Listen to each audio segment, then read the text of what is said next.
नमस्कार दोस्तों। आज की हमारी कहानी का नाम है कद। सुविधा का सुबह से ही मन बहुत घबरा रहा था। उसका तैयार होने का बिल्कुल भी मन नहीं था।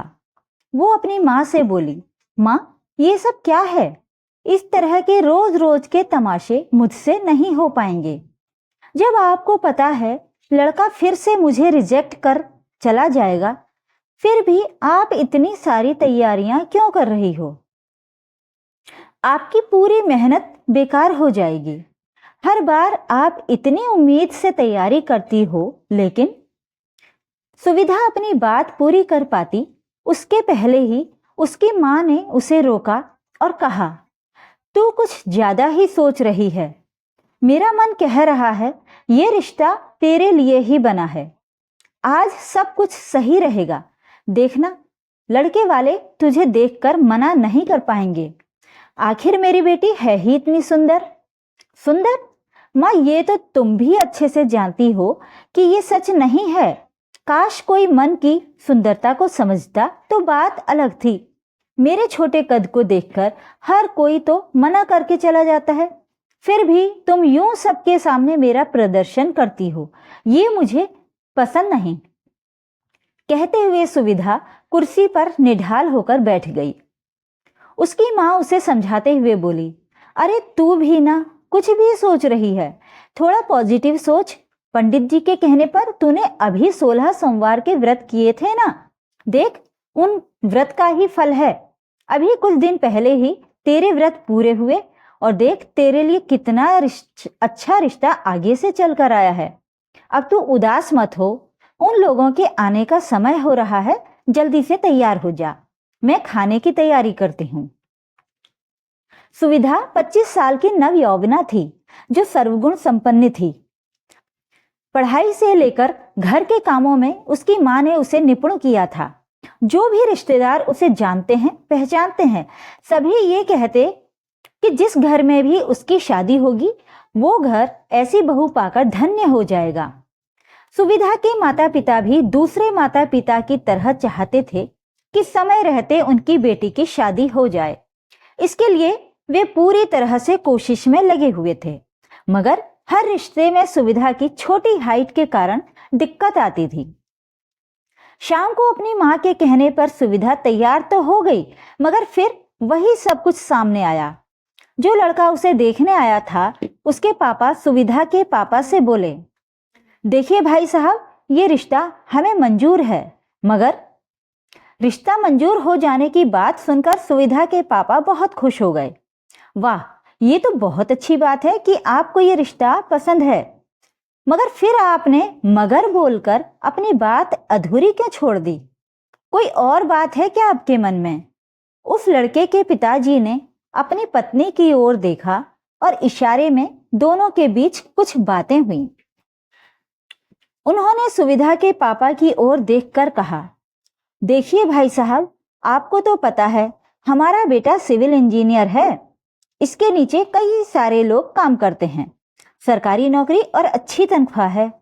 इसके लिए तो कई सारे रिश्ते आ रहे थे, मगर हमें लड़की सभ्य और सरल चाहिए थी जो हमारे परिवार में आसानी से निभ सके।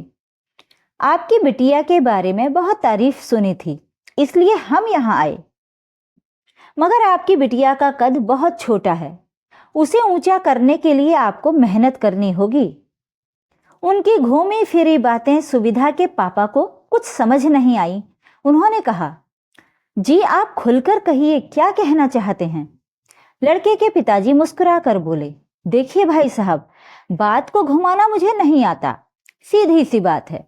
हर माता पिता की इच्छा होती है कि ससुराल में बेटी को मान सम्मान मिले, तो आपको उसके लिए कुछ दान दहेज तो देना होगा। हमारी ज्यादा डिमांड नहीं है, सिर्फ 25 लाख रुपए नगद और एक बढ़िया सी कार। बाकी जो कुछ आपको अपनी बेटी को देना हो, हमें उसमें कोई एतराज नहीं। सुविधा के पापा इतनी बड़ी डिमांड सुनकर बोले, देखिए भाई साहब, इतनी मेरी हैसियत नहीं, आप कुछ वाजिब रकम बोलिए। आपको शायद पता नहीं अपने समाज में एक सरकारी इंजीनियर की कीमत क्या होती है। हमने हमारे बेटे को पढ़ा लिखा कर इस काबिल बनाया है। आपकी बेटी सारी उम्र राज करेगी, तो क्या हमें उसकी शादी में कुछ पाने की उम्मीद करना गलत है? इसके लिए तो कई घरों से रिश्ते आ रहे थे। लोग 50 लाख रुपए नगद तक देने को तैयार थे, मगर हमें आपकी बेटी पसंद आ गई, इसलिए कम रुपए की डिमांड कर रहे हैं। इस पर सुविधा के पापा ने कहा, आपका बेटा इंजीनियर है तो मेरी बेटी भी आईएएस की तैयारी कर रही है। जल्दी ही वो भी सरकारी नौकरी की हकदार हो जाएगी। ऐसे में तो दोनों बराबर के होते हैं, फिर दहेज की बात कैसे? किस जमाने में जी रहे हैं भाई साहब? सरकारी नौकरी मिलना कोई हंसी खेल नहीं। मिल भी गई तो कोई क्लर्क की नौकरी मिलेगी। ऐसे में इंजीनियर और क्लर्क का क्या मुकाबला? यदि आप हमें मनचाहा दहेज देने को तैयार हैं तो हमें फोन पर बता दीजिएगा, लेकिन अभी हमें आज्ञा दीजिए। उनके जाने के बाद सुविधा के पापा उदास होकर बैठे थे। सुविधा उनके पास आई और बोली, पापा, आप आज तक मेरे छोटे कद के कारण परेशान हो रहे थे, मगर अब मुझे समझ आ गया है कि मुझे अपना कद बढ़ाना ही होगा। मुझे सिर्फ 1 साल दे दीजिए। आपकी बेटी इतनी काबिल है कि उसके लिए लड़कों की लाइन लग जाएगी। सुविधा के पापा ने लाचारी से उसकी ओर देखा और उसे 1 साल का टाइम दे दिया। अपनी अथक मेहनत और परिश्रम से सुविधा ने आखिर अपने लिए एक मुकाम हासिल कर ही लिया। आज सुविधा आईएएस के एग्जाम क्लियर कर कलेक्टर बन चुकी थी और वो इंजीनियर लड़का उसी के अंडर में काम कर रहा था। सुविधा को वहां देख उसकी नजरें शर्म से झुक गईं और अब सुविधा के कद के आगे उसका कद बौना नजर आ रहा था। सुविधा के पापा का सीना गर्व से चौड़ा हो गया। उन्होंने बेटी को अपने सीने से लगाकर कहा, अगर तुम जैसी बेटी हर माँ बाप को मिल जाए तो किसी को भी लाचारी का सामना न करना पड़े और दहेज की बीमारी फैलाने वालों का भी अच्छा इलाज हो जाए। दोस्तों, हमारे समाज में अक्सर लड़कियों की शादी की बात कई बार उनकी सुंदरता, कद, रंग रूप देखकर तय की जाती है, मगर हम ये क्यों भूल जाते हैं कि लड़कियां शो पीस नहीं जिसका प्रदर्शन लड़के वालों के सामने किया जाए।